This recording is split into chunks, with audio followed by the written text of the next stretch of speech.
બજારના દુકાનમાં લાગી ભીષણ આગ.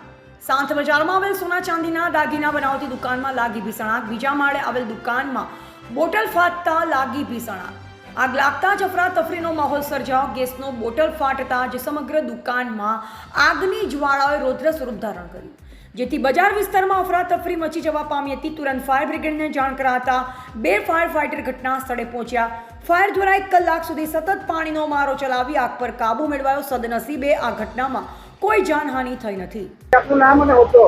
ભરત બારોટ, ફાયર ઓફિસર.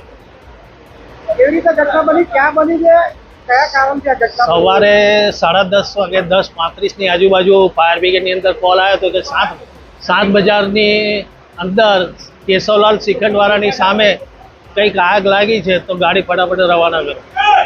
અહીં આગળ આવીને જોયું કે અમારે તો તે ગેસનો બોટલ એ બધું ફાટ્યું હતું, તો તરત જ અમે બીજી ગાડીની અમારે સંપર્ક કરીને બીજી ગાડી પણ રવાના કરી દીધી.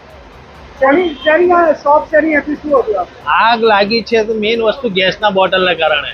ગેસનો બોટલ બ્લાસ્ટ થયો હતો. હાલ કોઈ સમાચાર નથી કે કોઈ એવું નુકસાન થયું હોય. બીજે માં શું બનાવવામાં આવતું હતું, શું ધંધો કરવામાં આવતો હતો?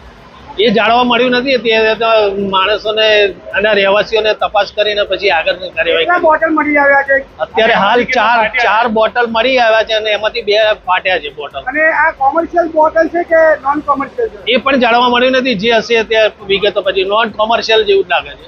એટલે આટલા કન્જેસ્ટેડ એરિયામાં આટલી બધી બોટલો મળી આવી, શું કહેશો? હાલ તો અત્યારે હવે કોણ માલિક છે એને તો પહેલા તો તપાસ કરીશું ને પછી આગળ જે હશે એ કાર્યવાહી કરીશું. આટલો ગીચ વિસ્તાર છે, 4 બોટલ મળી આવે છે, તમે શું કહેશો? પણ એને કે શા માટે એને રાખ્યા છે અને એનો હેતુ શું છે એ પણ જાણવા મળ્યું નથી. જે જાણવા મળશે તે પછી આગળની કાર્યવાહી કરીશું. નટપુર ન્યૂઝ સખત અને સતત આપની સેવામાં. અમારા ફેસબુક પેજ, ઇન્સ્ટાગ્રામ, યુટ્યુબ ચેનલને સબસ્ક્રાઇબ કરો અને ફોલો